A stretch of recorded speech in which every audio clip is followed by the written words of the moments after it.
Yes ये राम, कैसे हैं सब लोग।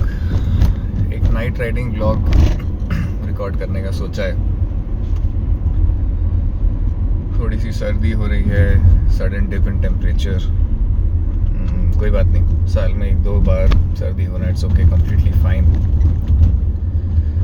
नाइट राइडिंग में एक अलग ही सुकून है, और स्पेशली जब आप दिन भर का सारा काम अपना पूरा 100% दे के फिर आप रात को, जब आपको पता है when you are reaching your destination, आपको पता है यार एक there will be a warm bed, you know, a cozy place for you, a good quilt and a blanket to cover you up in the winter days. वो feeling आप relate कर सकते हैं, बट उसको एक्सप्लेन करना words में it's I don't think it's lot of justice to it. रात में हम गाड़ी चला रहे हैं अभी, it's Sunday night, it's almost 11:30। उस हिसाब से nowadays I don't see a lot of traffic and a lot of chaos on the street. तो usually I think earlier days में Sundays used to be very crowded even at this time. Maybe it's because of the weather और something, but generally अभी सही है। मतलब it's not too crowded and not too isolated also. It's a good thing. It means that people are going out or either coming back, and everybody should enjoy their life to the fullest.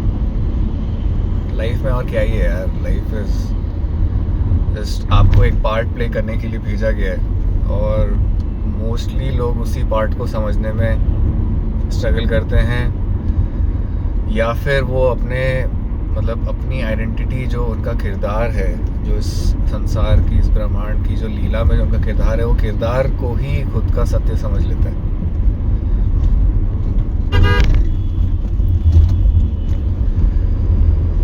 तो in my opinion हम बस यहाँ पे किरदार play कर रहे हैं, और इस किरदार को जितना हो सके उतने अच्छे से प्ले करना है। पर हमें हमेशा याद रखना चाहिए कि there is always a more peaceful place. एक आर्टिस्ट जब अपना काम ख़त्म करके ही gives his 100% and then he knows that you know एक जगह है मेरे लिए where I am loved, I M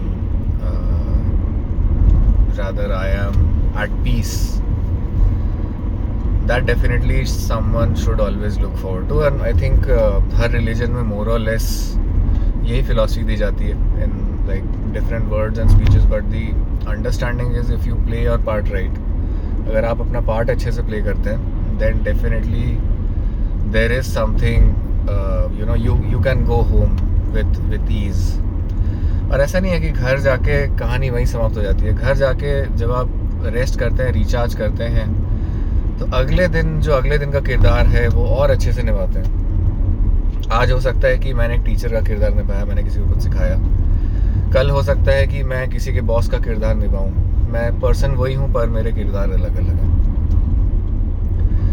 तो इसी के साथ I think the ending note is,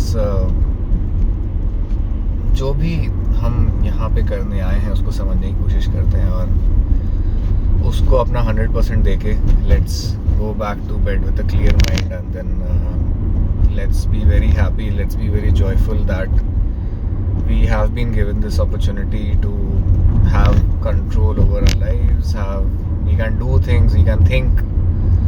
सोचने की शक्ति, विचार शक्ति, क्रिया शक्ति, मतलब जो देवी माँ की तीनों शक्तियाँ हैं, इच्छा शक्ति, ज्ञान शक्ति, क्रिया शक्ति, वो तीनों ही इंसान में, मतलब ह्यूमन बीइंग्स में विद्यमान है। तो बहुत ही ग्रेटफुल रह के, बहुत ही ग्रैटिट्यूड के साथ इस चीज़ को एक्सेप्ट करके कि हमें अगर ये मानवीय जन्म मिला है, let's make the best of it, and let's try to make the best of everything that is around us. Let's try to be best with everyone who is around us. और जहाँ पे दाल नहीं गल रही यार, एफर्ट डालने के बाद भी there is no point. Toxicity को झेलना हर किसी की बात नहीं है, और टॉक्सिसिटी को भी बिना जजमेंट के जो संभाले वही शंकर है। जय भोले बाबा। गुड नाइट टू एवरीवन, शुभ रात्रि।